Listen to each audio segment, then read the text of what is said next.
নবী হে, আমি আপনাকে নিত্য পাঠনীয় সপ্তবাক্য দান করেছি আর কোরআনে আযীম দান করেছি। পড়ি সুবহানাল্লাহ। সাবআম মিনাল মাসানি, নিত্য পাঠনীয় সপ্তবাক্য, যেটা মানুষ বারবার পড়ে, এরকম 60টা বাক্য। এরকম একটা সূরা কোরআনে আছে, যে সূরা না পড়লে নামাজ হয় না। যে সূরাটা কোরআনের সবচাইতে দামি সূরা, ওই সূরাটার নাম কি? মুখস্থ আছে না সবার? আলহামদুলিল্লাহ পড়ে। এটা শুধু আমাদেরই না, অনেক হিন্দু ভাইদেরও মুখস্থ। চুয়াডাঙ্গায় আমার একটা প্রোগ্রাম ছিল, রাতে লক্ষ লক্ষ মানুষের সমাবেশ হয়েছে। রনি দাস নামে এক ছেলে কালিমা পড়ে মুসলমান হয়েছে। তো আমি ওকে জিজ্ঞেস করলাম, তুমি কি সূরা ফাতিহা পারো? সে বলে, আমিও পারি। সুবহানাল্লাহ পড়বেন না? কারণ এই সূরাটা এমন সূরা, এই সূরাটা যে আমরা কে কখন মুখস্থ করেছি, কবে, আমার বয়স তখন কত ছিল আমরা বলতে পারবো? মনের অজান্তে, শুনতে শুনতে, পড়তে পড়তে কখন যে মুখস্থ হয়ে গেছে আমরা নিজেরাও জানি না। কারণ এটা বারবার পড়া হয়। ওয়ালাকাদ আতাইনাকা সাবআম মিনাল মাসানি ওয়াল কুরআনাল আযীম। নবী হে, আমি আপনাকে নিত্য পাঠনীয় 7টি বাক্য দিয়েছি, আর দিয়েছি এই কোরআনে আযীম। সুবহানাল্লাহ। যারা ফরজ নামাজ আমরা পড়ি প্রতিদিন, কমসে কম 17 বার এই সূরাটা পড়তে হয়। কতবার? যারা সুন্নাহ সহ পড়ি, কমসে কম 40 বার এই সূরাটা পড়তে হয়। তার মানে যেই ব্যক্তির বয়স 50 কিংবা 60 আর তিনি জীবনে নামাজ কাজা করে নাই, তাহলে ওই লোকটা জীবনে কত লক্ষবার সূরা ফাতিহা পড়ছে উনি নিজেও জানে না, ঠিক কিনা? তারপরেও কোনোদিন কি মনে হয়েছে যে সূরা ফাতিহাটা পুরাতন পুরাতন লাগে? এত পড়লাম লক্ষ লক্ষ বার, এখন আর আগের মতো টেস্ট পাই না, এরকম মনে হয়? গরুর গোশত পছন্দ করেন কে কে দেখি? তো যে গরুর গোশত, হ্যাঁ, গরম ভাতের সাথে ঝাল গরুর মাংস, আহা, ওই যে অনেকের জিহ্বায় পানি চলে আসছে।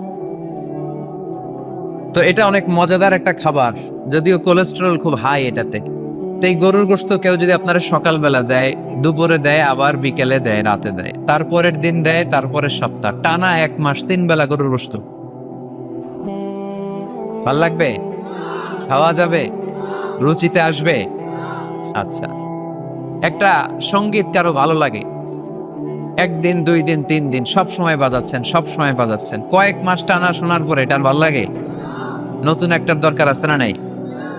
কিন্তু এত লক্ষবার, এত কোটিবার সূরা ফাতিহা আমরা পড়ছি তো পড়ছি, প্রতিদিনই পড়ছি। এই তো জোহরের নামাজেও পড়ে আসলাম, আবার আসরের নামাজেও পড়বো, আবার মাগরিবেও পড়বো। কখনো কারো কি মনে হয়েছে যে সূরা ফাতিহাটা কেমন জানি পুরান পুরান লাগে? আজকে কুল হুয়াল্লাহ দিয়ে শুরু করুন, এরকম কি কখনো কারো মনে হয়েছে? এর কারণ এটা সাবআম মিনাল মাসানি, নিত্য পাঠনীয় সপ্তবাক্য। এটা কোনোদিন পুরান হয় না, এটা এভারগ্রিন, চিরসবুজ আর চির নতুন। আল্লাহু আকবার। এজন্য আল্লাহ বললেন, লাকাদ আতাইনাকা সাবআম মিনাল মাসানি ওয়াল কুরআনাল আযীম। নবী গো, আমি আপনারে নিত্য পাঠনীয় সপ্তবাক্য সূরা ফাতিহা দিয়েছি, সাথে সাথে কোরআনে আযীম দিয়েছি। বিষ্ণু ঈসা ইসলামের ইরশাদ করেন, সূরা ফাতিহার মর্যাদা, স্ট্যাটাস এত বেশি, এর সমমর্যাদাপূর্ণ কোন সূরা তাওরাতের ভেতরে নাই, ইনজিলের ভেতরে নাই, জাবুরের ভেতরে নাই, সুহুফে ইব্রাহিম আর মুসার ভেতরে নাই, আল্লাহর পাঠানো 104টা আসমানি কিতাবের কোনটার ভেতরে নাই, যেটার নাম হচ্ছে সূরাতুল ফাতিহা। পড়েন সুবহানাল্লাহ। এটা কোরআনের সবচাইতে দামি সূরা, আ'যামুস সুওয়ার ফিল কোরআন। এই সূরাটা সর্বপ্রথম একসাথে এট এ টাইমে নাজিল হয়েছে, ভেঙে ভেঙে নাজিল হয় নাই। কোরআনের অন্যান্য সূরা ভেঙে ভেঙে নাজিল হয়েছে, সর্বপ্রথম যে সূরাটা একেবারে শুরু থেকে শেষ নাজিল হয়েছে, সূরাটার নাম হচ্ছে সূরাতুল ফাতিহা। আওয়াজ করে পড়েন, সূরাতুল ফাতিহা।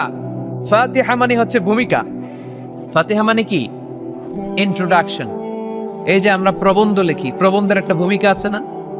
আমরা যখন গরু রচনা লিখি, একটা ভূমিকা আছে না? তো এই যে 30 পারা কোরআন আল্লাহ লিখে পাঠালেন, আমাদের জন্য দিলেন, এর একটা ভূমিকার দরকার আছে না নাই? আল্লাহ সূরাতুল ফাতিহাকে এই কোরআনের ভূমিকা হিসেবে এই সূরার শুরুতে স্থান দিয়ে দেয়। সুবহানাল্লাহ মাহফিলের পরে বললেও চলবে, সুবহানাল্লাহ বললে লাভ না লস? একবার সুবহানাল্লাহ বললে মাহফিলগুলো যে কি বরকতে, হুজুররা একটু পর পর কয় পড়েন সুবহানাল্লাহ, আমরাও পড়ি সুবহানাল্লাহ। আর ওইদিকে যে আমল নামা কিভাবে উপরের দিকে উঠতেছে আমরা নিজেরাই টের পাই না। একবার সুবহানাল্লাহ পড়লে এই আকাশ আর জমিনের গ্যাপ আল্লাহ সওয়াব দিয়ে পূর্ণ করে আপনার আমল নামায় ঢুকায় দিবে। দেখেন কত চালাক, সওয়াবের কথা শুনছে এখন সুবহানাল্লাহ গলা ফাটায়। সওয়াব আছে যেখানে আমরা আছি, এজন্য সুবহানাল্লাহ, আলহামদুলিল্লাহ, আল্লাহু আকবার এই তাসবিহগুলো যেন আমরা বেশি বেশি পড়ি। তো আমরা যে সূরাটা থেকে কথা শুনতেছি সূরাটার নাম সূরা, সবাই বলেন কি নাম? সূরাতুল ফাতিহা। এটার আরেকটা নাম হচ্ছে উম্মুল কিতাব, মানে কিতাবের মা। উম্মুনের আরেকটা অর্থ হচ্ছে সেন্টার, কেন্দ্র। এটা কোরআনের কেন্দ্র। তার মানে পুরো কোরআনকে সংক্ষিপ্ত করলে ওটা সূরা ফাতিহা হয়ে যায়, আবার সূরা ফাতিহাকে ব্যাখ্যা করলে পুরো কোরআন হয়ে যায়। এই সূরার আরেকটা নাম হচ্ছে সূরাতুল ওয়াফিয়া, কি না? মানে অখণ্ড সূরা। কি সূরা? এই সূরাকে খণ্ড করে পড়া যায় না। পড়া যায়? অন্যান্য সূরাকে পড়া যায়। যেমন সূরা আর রহমানের অর্ধেক আমি এক রাকাতে পড়লাম, দ্বিতীয় রাকাতে বাকি অর্ধেক আমি পড়লাম, কোনো সমস্যা আছে? অথবা সূরা নাবার অর্ধেক আমি এক রাকাতে পড়লাম, দ্বিতীয় রাকাতে বাকি অর্ধেক, সমস্যা আছে?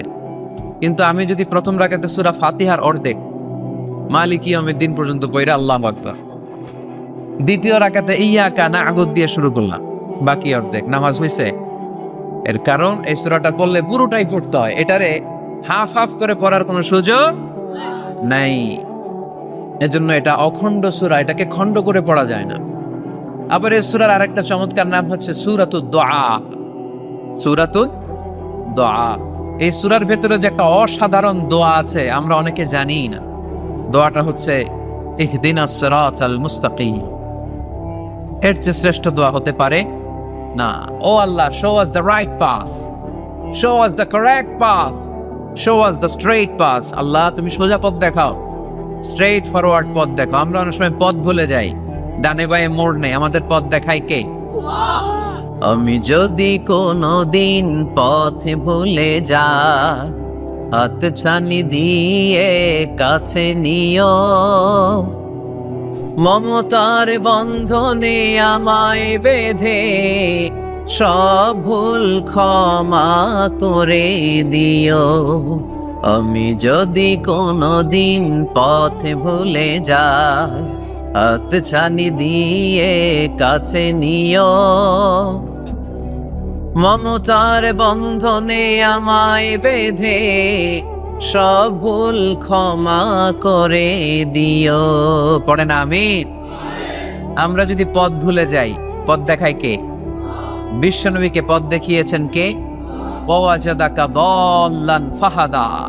নবী হে, you are searching the truth, then I guided you to the right way.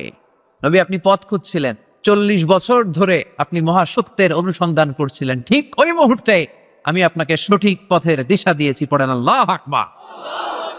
এজন্য সূরার আরেকটা নাম সূরাতুদ দুআ। দোয়ার সূরা, প্রার্থনার সূরা। কেমন করে দোয়া করতে হয় সে কথাও এই সূরার ভেতরে আছে না নাই?